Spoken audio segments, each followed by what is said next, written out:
अस्सलाम वालेकुम। आज मैं आपके साथ शेयर कर रही हूँ बिल्कुल स्ट्रेट स्टाइल आलू टिक्की की चाट बनाने की रेसिपी। मैंने जब ये रेसिपी बनाकर अपने घर वालों को सर्व करी तो सबने यही कॉम्प्लीमेंट दिया कि बिल्कुल भी नहीं मालूम पड़ रहा है कि ये चाट घर पर बनी है या फिर बाहर से आई है। तो चलिए बनाना शुरू करते हैं बिल्कुल स्ट्रेट स्टाइल आलू टिक्की की चाट घर पर।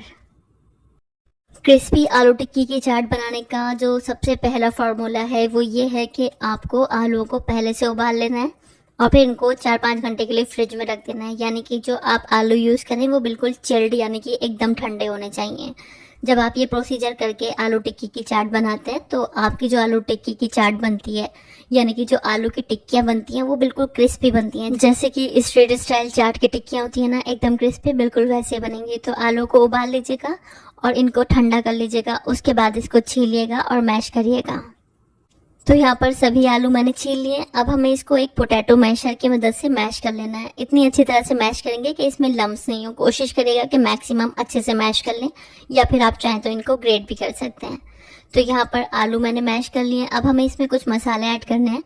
तो 1 टीस्पून मैंने इसमें नमक डाला है और 1 टीस्पून डालेंगे कुटी हुई लाल मिर्चें, या फिर टेस्ट के हिसाब से डाल लीजिएगा। अब हम इसमें इसका मेन इंग्रेडिएंट डालेंगे। 4 टेबल स्पून डालेंगे चावल का आटा। यहाँ पर आप चावल का आटा यूज़ करेंगे तो बेस्ट रहेगा। एकदम स्ट्रेट स्टाइल बिल्कुल कुरकुरी आपकी टिक्की बनेगी। लेकिन किसी वजह से आपको चावल का आटा नहीं मिल रहा है तो फिर 1 से 1.5 टेबल स्पून कॉर्नफ्लावर या फिर अरारोट यूज़ कर लीजिएगा। अब मैंने इसमें थोड़े से हरे धनिया और पुदीने के पत्ते डाले हैं और 1-2 हरी मिर्च डाली है बिल्कुल बारीक चॉप करके। आप अपने टेस्ट के हिसाब से डालिएगा।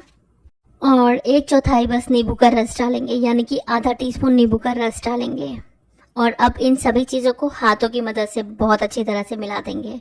हाथों से मिलाएंगे तो ये अच्छे से मिक्स होगा, सारी चीज़ें आपस में अच्छी तरह से कंबाइन होंगी।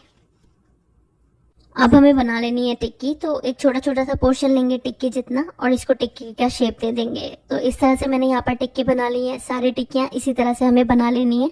जितना हमारा मिक्सचर है इसमें 11 से 12 हमारी टिक्की बनकर तैयार हो जाएंगी। तो यहाँ पर हमारी टिक्कियाँ बनकर तैयार हो चुकी हैं। अब आप चाहें तो इस पॉइंट पर इनको फ्रीज भी कर सकते हैं। फ्रीज करने के लिए इस प्लेट को ऐसे ही आपको फ्रीजर में रख देना है। थोड़ा सा दूर दूर रखिएगा, आपस में टिक्कियाँ चिपके नहीं।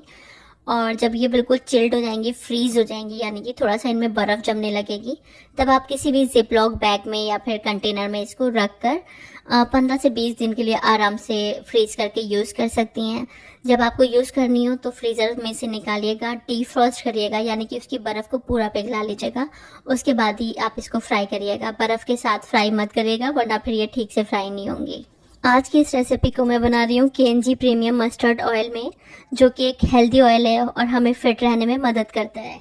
मैं इस तेल को काफ़ी टाइम से यूज़ कर रही हूँ और ये बहुत अच्छा तेल है। अगर आप भी KNG प्रीमियम मस्टर्ड ऑयल में खाना बनाना चाहते हैं तो इसका लिंक मैंने डिस्क्रिप्शन बॉक्स में दिया हुआ है, वहाँ जाकर आप इसको खरीद सकते हैं। इस तेल की खासियत ये भी है कि इस तेल में खाना हेल्दी तो बनता है, साथ में टेस्टी भी बनता है। डिस्क्रिप्शन बॉक्स में कूपन कोड दिया हुआ है, उस कोड को अप्लाई करके जब आप KNG ऑफिशियल वेबसाइट से इसको बाय करेंगे तो आपको 40% का डिस्काउंट मिलेगा। इनकी वेबसाइट है www.kngagrofood.com। डिस्क्रिप्शन बॉक्स में आपको सारी डिटेल्स मिल जाएंगी। तो यहाँ पर हमें टिक्कियों को डीप फ्राई करना है। तो इतना तेल ले लेंगे कि आसानी से हमारी टिक्कियाँ डीप फ्राई हो जाएं। आप चाहे तो शैलो फ्राई भी कर सकते हैं, लेकिन डीप फ्राई से ये ज़्यादा अच्छे से क्रिस्पी होकर बनकर तैयार होती हैं। यहाँ पर तेल को हमें प्रॉपर मीडियम हॉट कर लेना है। जब तेल अच्छी तरह से गर्म हो जाएगा हम इसमें एक एक करके टिक्कियाँ डाल देंगे और इनको जब तक फ्राई कर लेंगे जब तक ये गोल्डन और क्रिस्पी नहीं हो जाती हैं। इनको हमें मीडियम फ्लेम पर ही फ्राई करना है क्योंकि ऑलरेडी सब कुछ पका हुआ है, सिर्फ हमें इसको गोल्डन और क्रिस्प कर लेना है। तो मीडियम फ्लेम पर इसको फ्राई कर लेते हैं जब तक इसमें अच्छा सा कलर नहीं आ जाता है। तो यहाँ पर 3 से 4 मिनट मीडियम फ्लेम पर मैंने इनको जब तक फ्राई कर लिया है जब तक ये गोल्डन और क्रिस्प नहीं हो गई हैं। और आप देख सकते हैं परफेक्टली डन है ये।